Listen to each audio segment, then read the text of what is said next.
Ayan, good morning. Nandito tayo ngayon sa Caloocan, sa May Rizal Avenue. Nagdala natin ang ating e-bike. Napakaraming nag-checkpoint doon. So, silipin natin ang mga unit naman dito sa Yadea.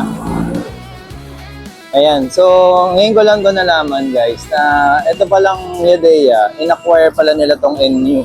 Ay, yung NU. New. So, ito pong new. Dati ko po itong na-vlog sa Mandaluyong dati. Kaya, ayun, may range na pala nakasulat kagad dito, 70 kilometers, 70 kilometers, ayan. Ito pong new, ang ganda po nito guys, kasi makikita niyo po ang kapal nito. Ayan yung kapal ng wire niya, no? Tapos, ang ano niya, brand nung ano niya, Bosch. Then 3,000 watts ang nakalagay, pero 60 volts lang siya. So, ayan po yung mga, ayan po yung mga hub ng new, no? Ito yung NQI Sport. Ito po yung gusto ko dati. Pero ito yung mahal kasi siya dati. Kaya hindi ko lang alam kung magkano siya ngayon. So, in-acquire pala nila to. So, even ito, napakaganda niya to kasi din to, Bosch din. Ito ay 800 watts pero 48 volts. Sorry, nag-blurred. Ayan. So, tara, tingnan pa natin. Ito yung 70 kilometers na kasulat. Ang tawag dito, F600. Pero medyo yung niya. Straight din siya. Then, ay meron pa lang doon. Tignan natin yung So, ito po ay 14 ang size. Nakalagay na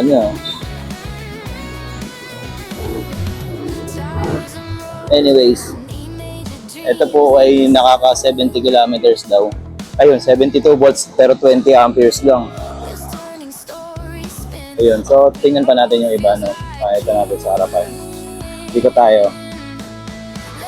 Tingnan natin dito sa ayan. Ito po yung mga new. Angas ng harapan pala nun. Ayan. Ito lang hindi ko gusto sa itsura na ito. Na ito? Yung bilog. Okay, so tingnan pa natin yung ibang unit. So dito pala sa Yadea, nakalagay dito, battery, 2-year warranty. Or 20,000 kilometers. Whichever comes first siguro dito. So, dito pinapakita kung ano yung battery, yung bigat ng battery. 6 kilos, isa 7 kilos, graphene base. Lead acid pala to. Pero payat pero 23 amperes lang siya. Okay, yan pala yun. So, yan, ito po yung Yadea, So, tingin ko ito po yung pinaka top brand nila. Pandok na yan. Since ginalaw naman natin, taas ba yung gulong? Check. Tingnan natin. Just lang yung gulong niya. Tapos, 12 harapan. So again, tingnan natin. Then, mode. Tingnan natin mode. Ayan, naka 2. 1. 28, mode 2, mode 3. Ito lang. 1 and 2 lang. Oo nga, 1, 2 lang. So, ano to? Yun yung part niya. Okay. So, yun na siya. 5-4. Ang galing, Nagsasabi pa siya na mamamatay. Ayun. Nice. So, lang, wala siyang side mirror pala, So, kakabitan mo siya on top dito. Ayun, nag-alarm. Ayun, ganda pala ng ilaw, Diba? Okay. Presyo, tingnan natin, guys, kung ano sasabi natin. Ito yung classic itsura, pero pedal assist. Ayan, ulit ng gulong, cute. Ayan, ito yung Tina. Tina, ito yung pwede po sa bike lane, yung mga may pedal po na yan. Ayan, may pedal assist. Makikita niyo. Okay. So yan, ito pala yung pinaka top of the line. Si Epoch. Epoch tawag nila eh. So ito po, Epoch Explorer.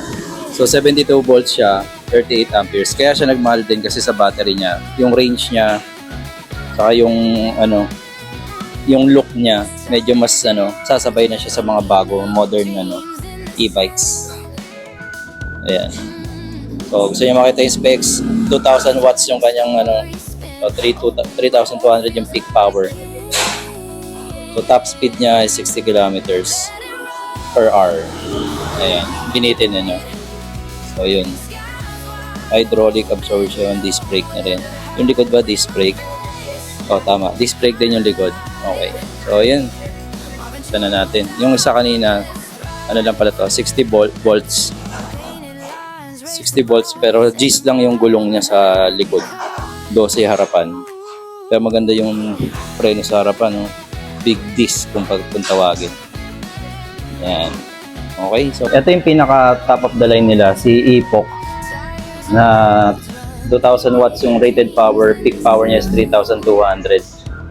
So 12 gulong, 72 volts, 38 amperes. So tawag nila Epoch, pero Epoch. Ayan, Epoch H. Ito yung nasubukan na natin nun kay Boss Anselmo. Ibigan natin. So yan, ito ay nasa 72,000 megit. So parang piso ka, 1,000 per volts. No? So ito meron din sila ditong sa registration.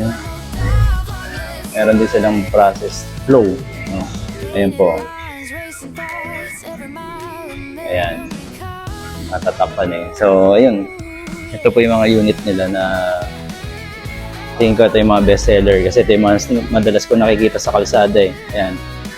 Yung Explore na yan. So actually may nagpapagawa. Ayan, Explore. 1 year na rin daw sa kanya yan. Kaya ayun. So ito yung 60 volts na maganda rin itsura eh. Oh. May crash guard na, may auxiliary lights. Then may astig na sa harapan pero G's yung likod. So yung compartment, yung buka natin buksan kanina, ayan, malaki po ang compartment niya. Hindi natin sure kung kasya yung helmet eh, pero parang hindi. Alanganin. Although may groove siya rito. Ayan. So okay. Ayan po ang mga Yadea units. Metaverse. Metaverse po ang tawag talaga dito. Anong model ng GT25. GT25. So kaya may 25 dito pero may Metaverse eh. Kala ko Metaverse yung pangalan niya. Okay, so yung gulong din niya mukhang pwede na siyang kaagad on the go. Hindi kagaya ng mga ibang padulas yung mga kailangan mo pang palitan. So ito mukhang na siya. Tatagal na siya agad-agad. So gamit na lang kaagad, charge gamit ka na lang mangyayari. Pero syempre sa tamang pag-aalaga ng battery kasi lead acid po siya. Ayan. And ayan, itong RU Ruby Bean. Ito ay 60 volts naman. So magkatabi sila, magkamukha lang sila. Pero isa 60 volts, isa 72 volts. So 25 amperes po ito kaya mas mura po siya. Ito po kasi 72 volts, 38 amperes. So mas mahal po na battery ang nakalagay, mas tumataas talaga presyo. No? So ito naman yung Orla. Ayan, ito yung classic look ng Yadea. Ayan, medyo modern na rin yung pagka-look niya kasi tinan niyo po, naka-projector type na yung kanyang headlight. Ayan, so de 12 gulong. Sa likod nga lang po is drum brake.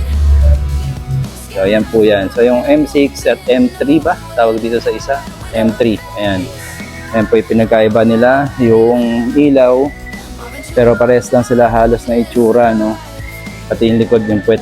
Sa may puwetan po, nakakatuwa lang kasi makikita mo kagad yung symbol ng Yadea. Alam mo kagad na Yadea brand dahil po sa kanilang tail light, no? So same with yung mga M6, ayun, no? Pare-parehas yan. So di ba? Galing. So yun, tingnan natin yung isa. Ito naman yung medyo classic look classic look na pwede to sa bike lane dahil may pedal siya. Pedal assist ang tawag dyan. So, pwede mo siya magamit agad sa bike lane. Pwede mo siyang gamitin kahit walang baterya kung tutusin, no? Pero, syempre, mas maganda, e-bike ka nga, kaya ka nga nag-e-bike. Pabigat din po yan kapag pinidal nyo kasi yung dapit niya po dito, halos tayo eh. Di ba, ang bike medyo pa ganun po dito. Ayan. Kaya medyo mabigat din po siyang ipedal kung titingnan niyo po yan, no?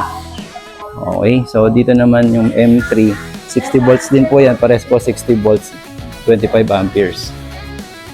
Ayan. 1,000 watts. Then ito yung 600 watts. Hindi ko makita kasi dahil nasa likod, no? Kaya ikutin natin, subukan natin. Tingnan natin. Kaya lang parang blanco nakalagay eh. Ayun o, gis lang yung gulong niya. Tapos drum brake. Ayun, nakita ko na. So, ito po ay see, may code sila guys. Hindi natin mabasa ng ano. Kasi sa China or sa ibang mga e-bike company, may code sila sa mga ano, motor hub. Malalaman mo rin kung kanino galing, kung Yadea or ibang brands, no? So ayan. Okay, so yun lang po muna guys. At dami ditong units. So at least nakita niyo po yung mga yan, no? Maganda rin yung mga 3 wheels nila. Okay. So yun lang po muna. Ayun, pakita ko lang sa inyo yung laki nung Epoch. Tama. So, itong Epoch, yan ko lang po. Pakita nyo lang, tingnan natin kung bagay. So, yan. So, ito yung mas marami palang features kahit pa paano. Meron din siyang cruise control. Meron din siyang park. I don't know kung may reverse. Pero, ano din siya, oh. Nakalimutan ko na kasi yung dati natin ginamit dito. So, .3 ang gamit. Mainit. Nakakasira ng ano yan. Kaya ingat po sa paglagay nito. So, yun. Ito po yung laki niya, no? Ito po yung height ko. 5'8". Okay. Thank you. Yan na muna. Ayan, oh. Meron na rin tayo dito sa Japan, guys.